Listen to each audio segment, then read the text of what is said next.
उनको हम लोगों ने देखा था। इसके अलावा हम लोग अगर बात करें, एक सेकंड होल्ड करिएगा, एक सेकंड।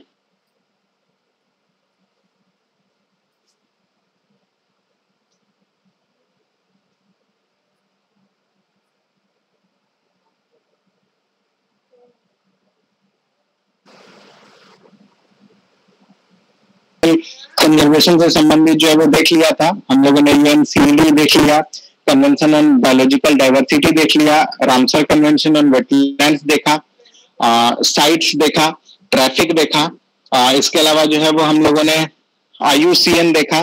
तो ये सारे जो है वो हमने देखा। इसी बीच एक क्वेश्चन है कि बॉन कन्वेंशन किसको कहा जाता है? CMS को सर, CMS, यस। जो माइग्रेटरी स्पीसीज हैं उनके प्रोटेक्शन के लिए जो है हम लोग का जो कन्वेंशन है उसको हम लोग CMS कहते हैं, या उसको बॉन कन्वेंशन भी कहते हैं। इसके अलावा हम लोगों ने हैजार्डस मटेरियल के अंतर्गत हम लोगों ने देखा स्टॉकहोम कन्वेंशन देखा, बेसल कन्वेंशन देखा और रोटेरडम कन्वेंशन जो है वो हम लोगों ने देखा। तो इसके बाद हम लोग अगर बात करें तो आज हम लोग लैंड से संबंधित जो हमारा ये है कन्वेंशन, उसको हम लोग देखेंगे। और लैंड से संबंधित जो इंटरनेशनल कन्वेंशन है वो सबसे इंपॉर्टेंट जो है वो आता है UNCCD, यानी कि जिसको हम लोग united nations convention to combat desertification, UNCCD। यानी कि जो मरुस्थलीकरण हो रहा है, तेजी से जो है वो मरुस्थलीकरण हो रहा है, उस मरुस्थलीकरण को रोकने के लिए जो है वो तरह तरह के उपाय जो है वो किए गए हैं। और उसी को जो है वो, उसी कन्वेंशन को जो है वो हम लोग नाम दिए हैं UNCCD, यानी united nations convention to combat desertification. और इसका जो है वो हालिया जो है वो बहुत इंपॉर्टेंस जो है वो बढ़ा है। हम लोग जान रहे हैं कि हमारे यहाँ जो है वो डेजर्टिफिकेशन वगैरह की समस्या जो है वो बहुत ज्यादा जो है वो बढ़ी है, इंडिया में भी और वर्ल्ड लेवल पे भी जो है वो हम लोग देख रहे हैं कि ये चीजें जो है वो बढ़ी हैं। तो हम लोग जो है जब इस कन्वेंशन की बात करेंगे UNCCD की, तो इसमें जो है वो ये हम लोग को जानना जरूरी है कि इसका एस्टेब्लिशमेंट 1994 में हुआ है। और ये अभी तक विश्व में एकमात्र जो लीगली बाइंडिंग एग्रीमेंट है जो कि इन्वायरमेंट, डेवलपमेंट और लैंड मैनेजमेंट को जो है वो आपस में कनेक्ट करता है, यानी पर्यावरण संबंधी विकास और इस विकास में भूमि संवर्धन या लैंड का जो मैनेजमेंट है उससे रिलेटेड जो एग्रीमेंट है ये UNCCD के अंतर्गत ही जो है वो किया गया है। 1994 में जो है इसको साइन किया गया है। और ये जो है एक बहुत ही कमिटेड एजेंसी है जो कि लोकल पीपुल का भी पार्टिसिपेशन को जो है वो इंश्योर करने का काम करता है। इसके साथ साथ जो है वो UNCCD जो है वो डेजर्टिफिकेशन को डिफाइन करने का भी जो है वो काम किया है। और UNCCD ने जो डेफिनेशन दिया है उसके अंतर्गत लैंड डिग्रेडेशन जो है वो ऐसा ड्राई इंड्स है, DRYINDS, यानी ड्राई क्षेत्र है जो कि एरिड क्षेत्र में हो,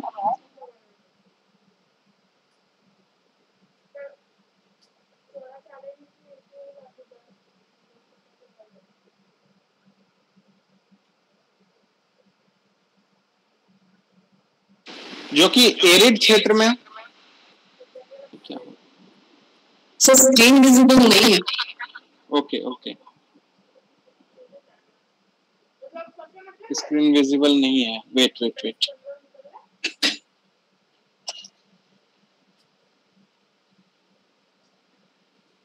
अब दिख रहा है?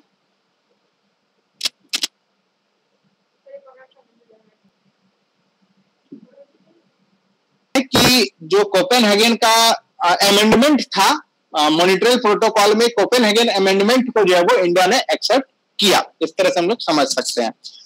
वर्तमान में अगर हम लोग इंडिया की बात करें तो इंडिया जो है वो हमारे यहाँ जो भी प्रोडक्शन है इसमें CFC 11, 12 और 113, CFC 113, 113, ये तीनों का 113, तो ये तीनों का इंडिया जो है वो सबसे मेजर प्रोड्यूसर है। जो भी ओजोन डिप्लीटिंग सब्सटेंस है इसमें CFC 11, CFC 12 और CFC 113 इसका जो है वो सबसे ज्यादा हम लोग जो है वो प्रोड्यूसर है।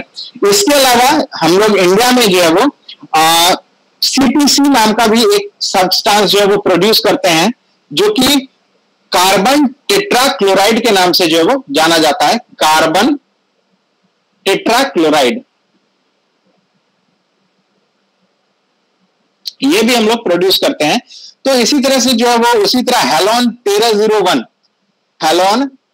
1301 ये भी जो है वो हम लोग के यहाँ से जो है इंडिया के यहाँ से जो है वो प्रोड्यूस होता है। तो इस तरह के सब्सटेंसेस जो है वो हम लोग प्रोड्यूस करते हैं, और ये सब सब्सटेंसेस मेनली हमारा जो फायर फाइटिंग इंस्ट्रूमेंट्स है, इलेक्ट्रॉनिक इंस्ट्रूमेंट्स है, फोम्स है, एयरोसोल है, एयर कंडीशनर्स है, तो इन रेफ्रिजरेटर्स है, तो इन सब चीजों से जो हम लोग इस तरह की चीजें जो है वो हम लोग प्रोड्यूस करते हैं। और हम लोग जो है वो अब इसमें धीरे धीरे जो है वो कैसे इन चीजों को जो है वो कम करें, कैसे जो ODS सब्सटेंसेस है जिसको हम लोग ओजोन डिप्लीटिंग सब्सटेंसेस कहते हैं, उसको कैसे जो है वो कम से कम प्रोड्यूस करें। मानक हम लोगों ने तय किया, देखिएगा गाड़ियों में BS4, BS5, BS6 इस तरह के मानक तय किए गए। उसके बाद और भी जो इमिटिंग सब्सटेंस है उन सब में जो है वो तरह तरह की चीजें की गई। व्हीकल से जो है वो लेस लेड निकले, इसकी वजह से जो इथेनॉल ब्लेंडिंग का काम जो है वो चल रहा है। तो ये सारी चीजें जो है वो अब हो रही हैं, और यही इंडिया का भी टारगेट है कि हम लोग ओजोन डिप्लीटिंग सब्सटेंसेस जो है उसका प्रोडक्शन जो है वो कम से कम जो है वो हम लोग करेंगे। तो यही जो है वो मॉनिट्रियल प्रोटोकॉल को लेकर के जो है वो चीजें हम लोगों की यहाँ पर आई। तो वियना कन्वेंशन और इसका रिलेशन मॉनिट्रियल प्रोटोकॉल से जो है वो हम लोगों ने समझ लिया। यहां तक में कोई दिक्कत?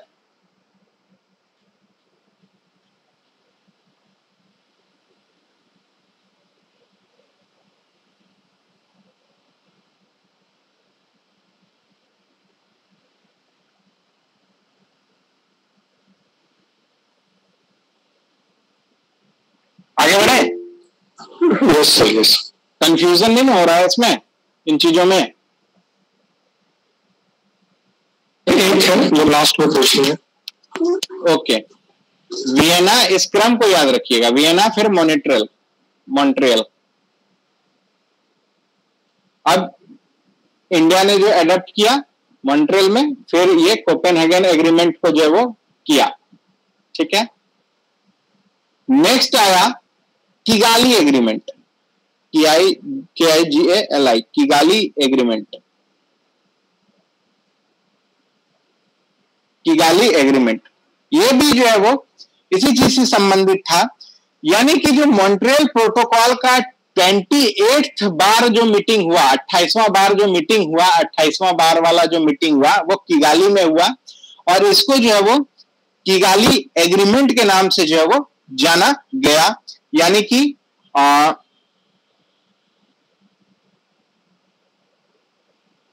किगाली नाम की जगह पर अफ्रीका में है, तो ये जो है वो वहां पर और भी चीजें जो है वो इसमें ऐड की गई, और ये 28th टाइम जो है वो मॉनिट्रियल प्रोटोकॉल का जो है वो मीटिंग हुआ था। और यहां पर HFC हाइड्रोफ्लोरोकार्बन, इसको जो है वो कैसे फेज आउट किया जाए, इसको लेकर के जो है वो मेनली जो है वो मीटिंग जो है वो की गई। यानी कि एक तरह से समझ सकते हैं कि किगाली एग्रीमेंट भी जो है वो एक मॉनिट्रियल प्रोटोकॉल का एग्रीमेंट का जो है वो एक अमेंडमेंट की तरह जो है वो समझ लीजिए। और यहाँ के बाद जो है वो एक लीगली बाइंडिंग जो है वो इसको बना दिया गया, लीगली बाइंडिंग। तो इसके बाद जो है वो यहाँ पर एक और चर्चा जो है वो किगाली का इसलिए इंपॉर्टेंट है कि यहां पर जो है वो देशों के बीच झगड़ा निकलकर सामने आया कि भैया सबसे ज्यादा CFC तो अमेरिका प्रोड्यूस कर रहा है, जर्मनी प्रोड्यूस कर रहा है, चाइना प्रोड्यूस कर रहा है, तो श्रीलंका काहे के लिए अपना कार्बन CFC जो है वो ही करे, इंडिया काहे के लिए करे, हम उतना प्रोड्यूस नहीं करे, हमारे यहाँ उतना AC नहीं चल रहा है, हमारे यहाँ फॉरेस्ट का भी जो है वो अच्छा संख्या है, तो प्रोड्यूस जो है वो कोई और करे और इसका जो है वो भरपाई कोई और करे। तो इस बात का लेकर के झगड़ा भी जो है वो ये उत्पन्न हो चुका था, और ये झगड़ा सॉर्ट आउट जो है वो किगाली एग्रीमेंट में जो है वो किया गया, और इसमें से एक प्रिंसिपल निकल के आया। इसी वजह से किगाली एग्रीमेंट का जो है वो सबसे इंपॉर्टेंस जो है वो आ जाता है, जिसको हम लोग को देखना पड़ता है। इसमें जो प्रिंसिपल आया वो आया common but differentiated responsibilities of and respective capabilities हम लिख देते हैं, common but differentiated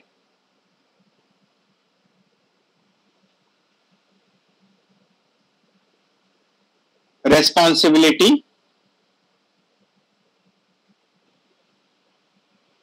and respective capabilities.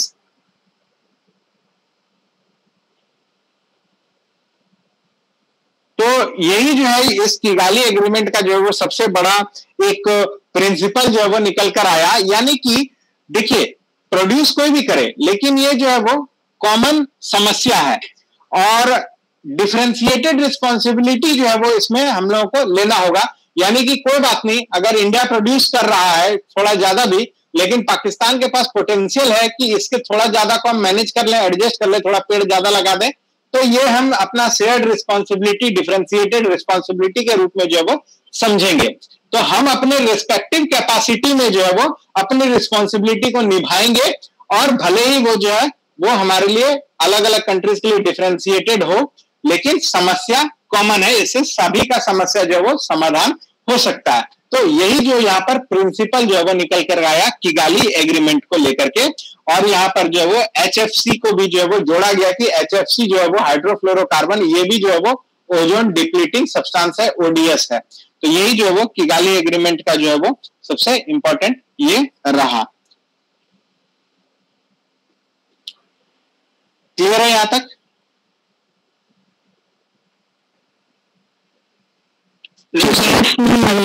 इसको रिपीट करेंगे मॉन्ट्रियल, ये किगाली एग्रीमेंट किसका? किगाली एग्रीमेंट का शुरुआती जो कुछ है उसमें वॉइस कट रही थी, इसको थोड़ा सा रिपीट करें। 1987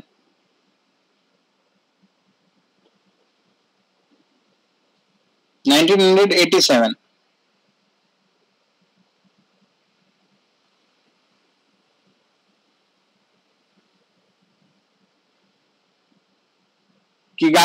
सॉरी 87 ये मॉन्ट्रियल का है।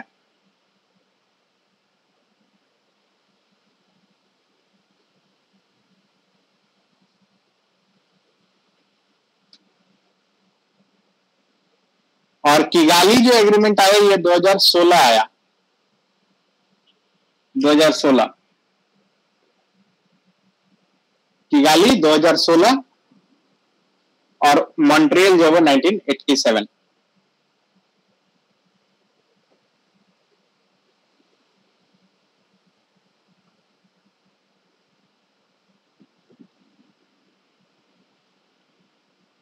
क्लियर है? Yes sir. तो ये इन्वायरमेंट में भी एटमॉस्फेयर रिलेटेड हम लोग को जो है वो ये तीन चीजें जो है वो मेनली हम लोग को देखनी थी, जिसमें वियना कन्वेंशन, मॉन्ट्रियल प्रोटोकॉल हो गया और इसके अंतर्गत ही जो है वो किगाली एग्रीमेंट हो गया। इसके बाद एक और हम लोग को देखना और समझना है क्योटो प्रोटोकॉल। क्योटो प्रोटोकॉल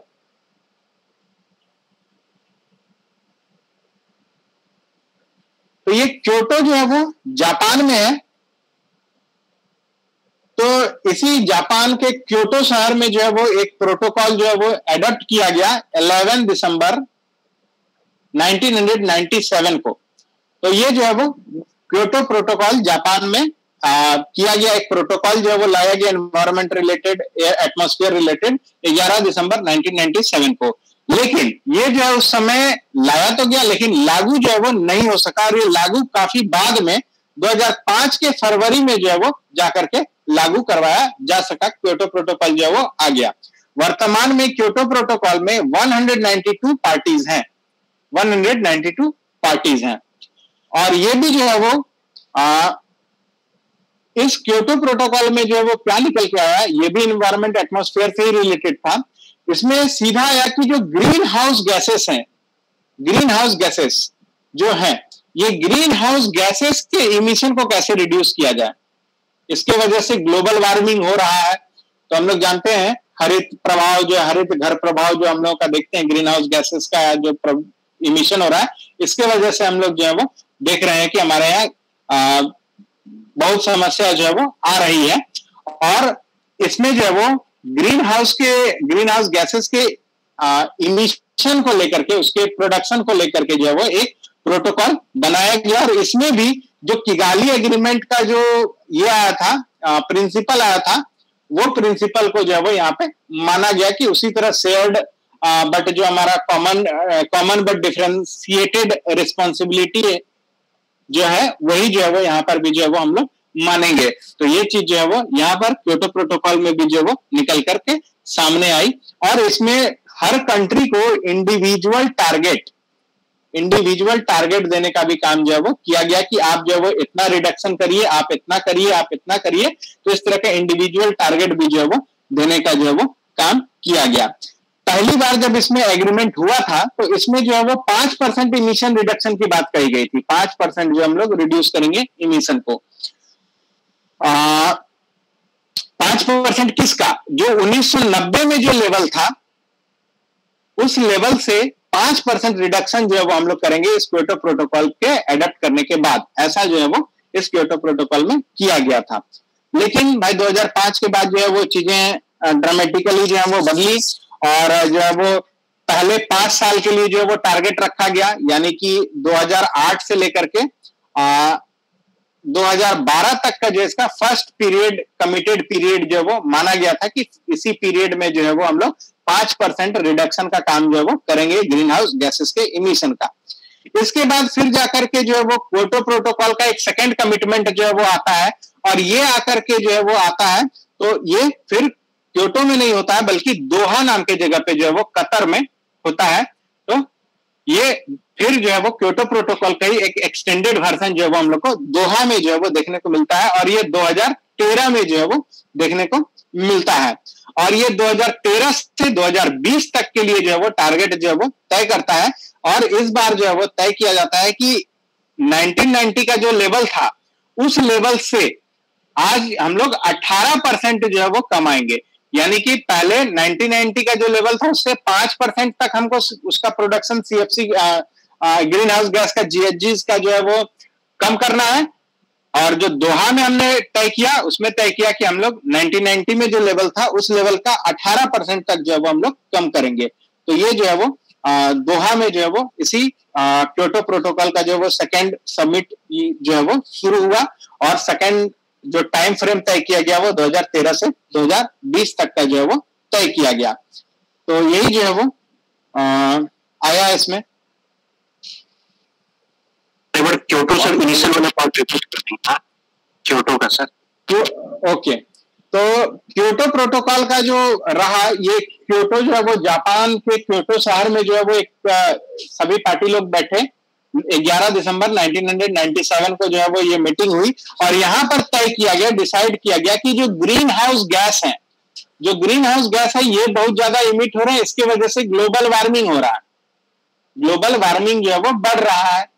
तो इस ग्रीन हाउस गैस का जो वो रिडक्शन कैसे किया जाए, इसके प्रोडक्शन में जो वो घटा कैसे किया जाए, कैसे कम किया जाए, इस चीज को लेकर के जो वो क्योटो प्रोटोकॉल जो है वो यहाँ पर तय किया गया।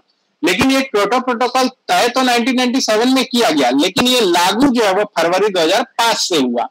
तो 2005 से जो है वो लागू हुआ और 192 पार्टीज जो है वो इसमें लागू हुए और ये जो है वो इमिशन, ग्रीन हाउस गैस के इमिशन को कम कैसे करें इस पर जो है वो अपना अपना काम जो है वो करना शुरू किए। और ये कैसे किए, तो किगाली जो प्रिंसिपल था हमारा कि हम लोग जो है वो कॉमन लेकिन डिफरेंशिएटेड रिस्पॉन्सिबिलिटी को शेयर करेंगे, उसी प्रिंसिपल को इसमें भी हम लोगों ने माना।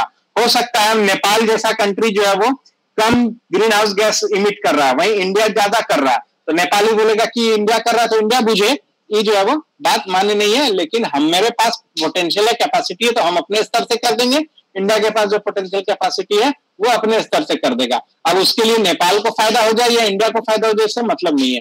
तो ये एक कॉमन रिस्पॉन्सिबिलिटी के रूप में जो है वो देखा गया और ये सब सारी चीजें जो है वो 1997 में ही जो है वो तय कर ली गई, लेकिन ये लागू 2005 से हुआ और इसमें इंडिविजुअल कंट्रीज को टारगेट दिया गया कि ठीक है आप अभी 100 प्रोड्यूस करते हैं, अगले टर्म में मीटिंग आते आते जो है 95 पे आइए, आपका जितना भी प्रोड्यूस करते हैं वो उसको हम 100 मान लिए, 95 पे जो आपको कम करना है। तो ये ईच कंट्रीज को जो है इंडिविजुअल टारगेट दिया गया और टारगेट ये सेट किया गया कि 1990 में जो लेवल है 1990 को मानक मान लिया कि इस लेवल को जो हम लोग मानेंगे कि ये मानक लेवल है, और इस मानक लेवल पे हम लोग तय करेंगे कि हम लोग जो वो 5% तक जो वो रिड्यूस करेंगे 2012 तक, और 2020 तक जो है वो हम लोग 18% तक जो वो रिड्यूस करेंगे। किसका 18%?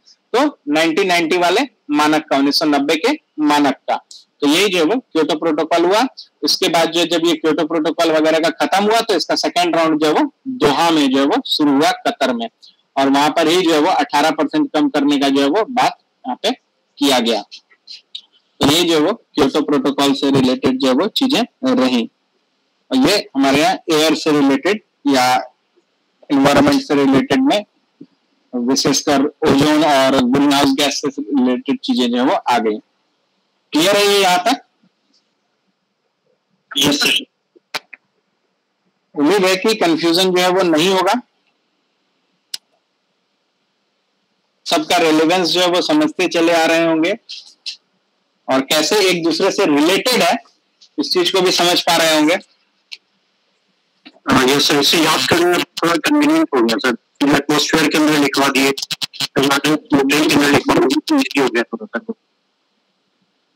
Category wise. इसको इस तरह से कैटेगरी वाइज जो है वो डिवाइड किया हमने, और जो एक दूसरे से रिलेटेड है ना उसको इस वजह से जो है वो एक दूसरे से जो है वो अटैच करते हुए जो है वो चले। तो अब जो है वो समझ में आ जाएगा कि दोहा एग्रीमेंट क्या था, तो सीधे वो आपको ध्यान आ जाएगा कि अच्छा क्योटो प्रोटोकॉल क्या था, एटमॉस्फेयर से रिलेटेड है, ग्रीन हाउस गैस से रिलेटेड है, तो ये स्ट्राइक कर जाएगा। अब आपको इस चीजों को याद करना और मेमोरी में रखना आसान हो जाएगा।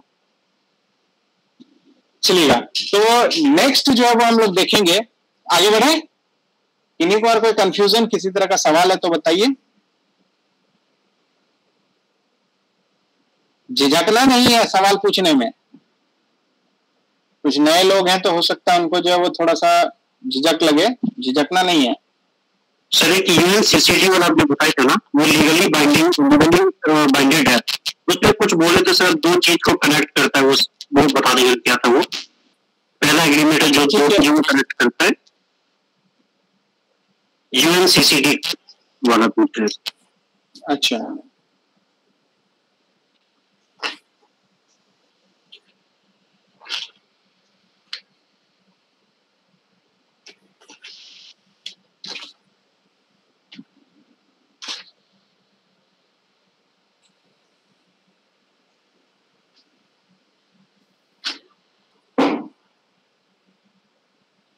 यूएनसीसी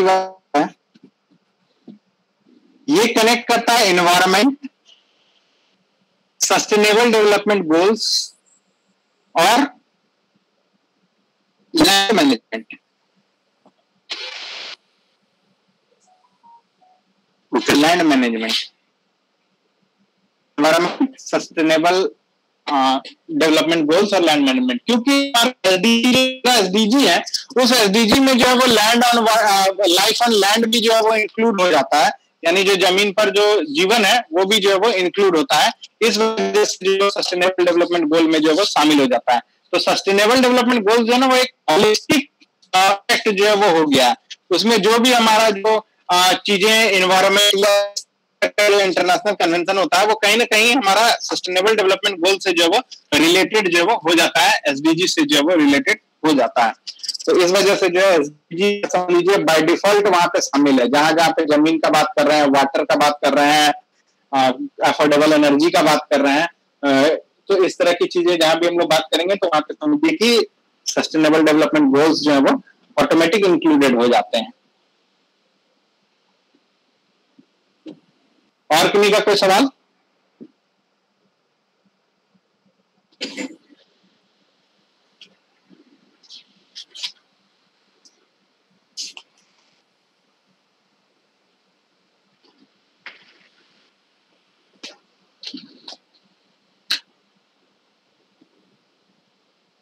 चलिए, तो आगे बढ़ते हम लोग। आगे एक हम लोग देखते हैं जो बहुत चर्चा में रहता है, ये है पेरिस क्लाइमेट डील।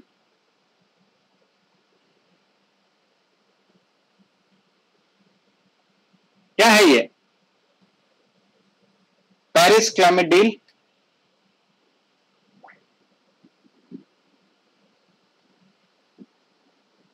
कोई बताइए। सर ये UNFCCC तो COP21 है, उसमें लाया गया था और प्रत्येक देश के लिए अलग अलग ये टारगेट तय किए गए थे। ग्लोबल टेम्परेचर को 2 डिग्री सेंटीग्रेड बिलो लाने का। बिल्कुल,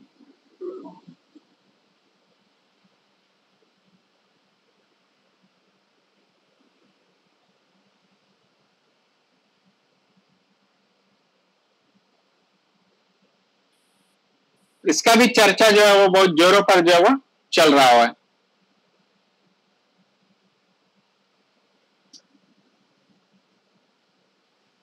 तो ये जो COP टर्म आ रहा है, इसका फुल फॉर्म समझ लीजिए। ये बार बार लोगों को कंफ्यूजन होता है कि कॉप क्या आ गया। ये हो गया conference of parties, conference of parties, conference of parties. तो ये जो है वो UNFCCC जो है वो, यानी कि जो United nation framework convention on climate change है, और उसी के अंतर्गत जो है वो जो पेरिस में जो पार्टीज लोग बैठे हैं, तो इसको हम लोग जो है वो COP21 जो है वो नाम दिए। तो ये जो है वो, यानी कि COP21 जो पेरिस में हुआ, यानी कि जो कॉन्फ्रेंस ऑफ पार्टीज, जो 21वां बार पार्टीज जो है वो कॉन्फ्रेंस में बैठे, वो COP21 कहलाया, जो कि पेरिस में जो है वो यहाँ पर आकर के डील किया गया। पेरिस में जो इसके रिलेटेड जो है वो तय जो है वो चीजें की गई। तो कोप कोई बहुत बड़ा चीज जो है वो नहीं है, इसको लेकर के जो है वो घबराइएगा नहीं कि कोप क्या आ गया। कोप मतलब कॉन्फ्रेंस ऑफ पार्टीज, और ये पार्टीज जो है, जो UNFCCC के पार्टीज हैं, या जो इन्वायरमेंट और क्लाइमेट को लेकर के जो है वो एग्रीमेंट्स में पार्टी बने हुए हैं, सहयोगी बने हुए हैं, वो लोग जब 21वीं बार बैठक करते हैं तो उसको कॉन्फ्रेंस ऑफ पार्टी नंबर 21 बोला गया, यानी 21वां भोज भंडारा। और वो कहाँ हुआ था 21वां भोज भंडारा? तो पेरिस में जाकर हुआ था। तो इसलिए इसको पेरिस क्लाइमेट डील कहते हैं, यानी कि जो 21वां भोज भंडारा था COP21, इसमें जो निकल कर चीजें आई उसको हम लोग पेरिस क्लाइमेट डील के नाम से जो वो जानते हैं। ये इसका आधार हुआ। ये कब हुआ भाई? तो ये जो COP21 का जो पेरिस में भोज भंडारा हुआ, पार्टी हुआ इन लोगों का, ये हुआ 12 दिसंबर 2015, 12 दिसंबर 2015 को। और यहां पर से एक लैंडमार्क एग्रीमेंट निकला, लैंडमार्क एग्रीमेंट।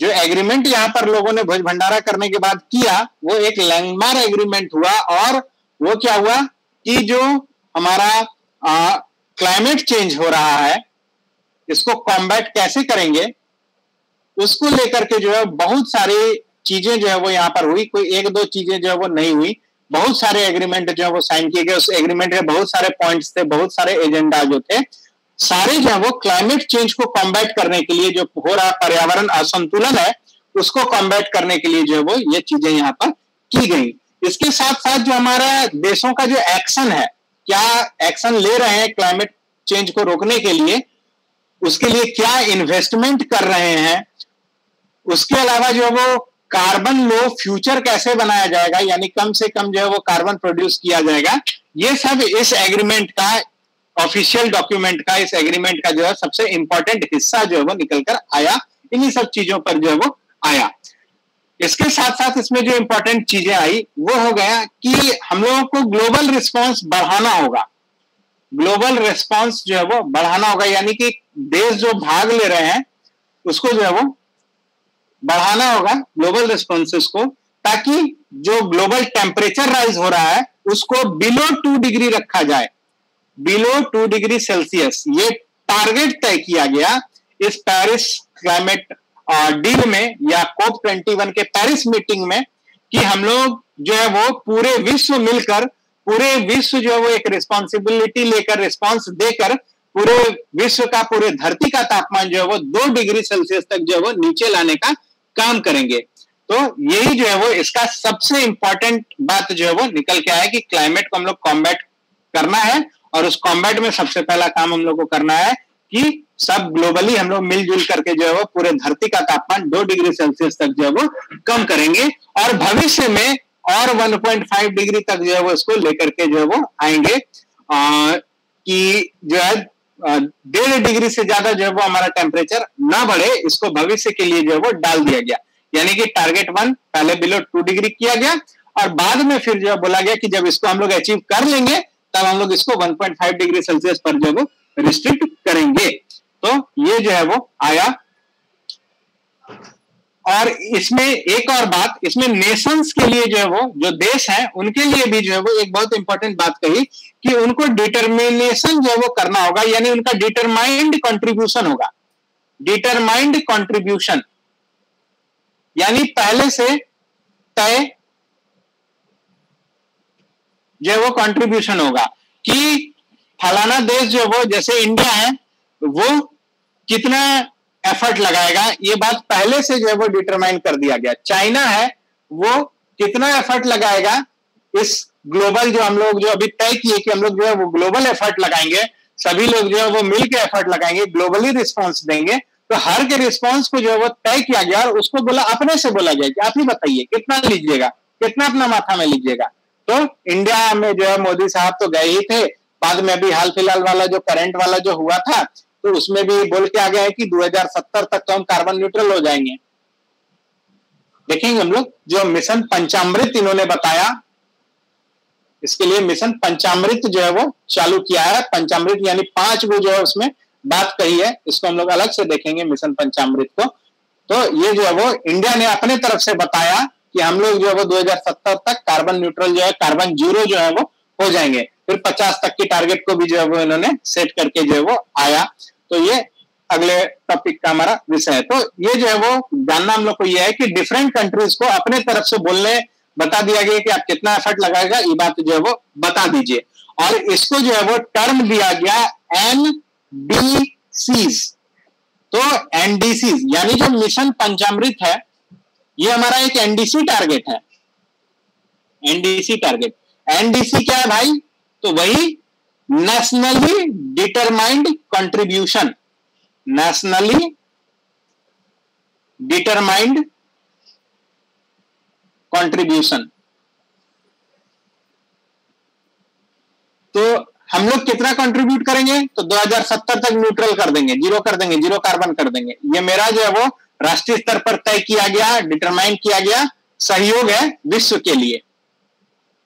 तो यही जो है वो NDC हुआ। तो इंडिया का जो है NDC टारगेट यही है कि हम लोग नेट न्यूट्रलिटी, कार्बन न्यूट्रलिटी जो है वो 2070 तक जो है वो अचीव करेंगे।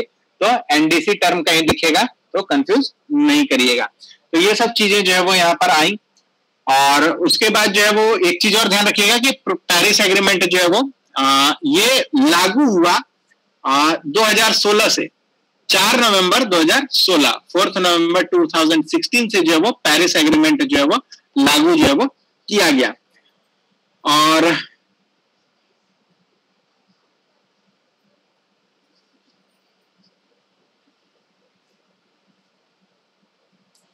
क्या बस, और इसमें यही है। और इसका जो है वो बहुत तरह का जो चीजें हैं, इनको भी जो है वो जो एग्रीमेंट है, इसमें कई आर्टिकल्स जो है वो तय किए गए हैं। आर्टिकल 4, 7, 8, तो इस तरह से जो है इसमें आर्टिकल जो है वो तय किए गए हैं, जो कि हमारे लिए इंपॉर्टेंट नहीं है। बस ये ध्यान रखिएगा कि इसमें बहुत सारे जो है वो आर्टिकल जो है वो तय किए गए हैं। तो यही जो है वो चीजें पेरिस एग्रीमेंट से रिलेटेड जो है वो चीजें यहाँ पर हैं, जो कि हम लोगों ने देखी और समझी। और इतना चीज जो है वो सफिशिएंट है हमारे लिए।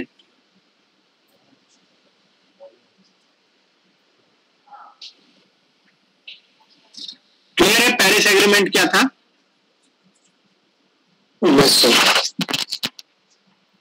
चलिएगा। हाँ, तो ये पेरिस एग्रीमेंट जो है वो बेस आधार रहा। उसके बाद फिर जो है वो COP 21 हुआ। अभी लेटेस्ट में COP 26 हुआ है। कहाँ हुआ था ये? एकदम current affair, Glasgow, yes, Scotland. 27 Egypt, शर्म एल शेख। 27 जो है वो इजिप्ट। ये भी एक क्वेश्चन जो है वो करंट अफेयर्स का जो है वो बनता है, इजिप्ट में होगा। 27वां, ये 26 ग्लासगो में जो है वो स्कॉटलैंड के ग्लासगो में जो है कंप्लीट हो गया।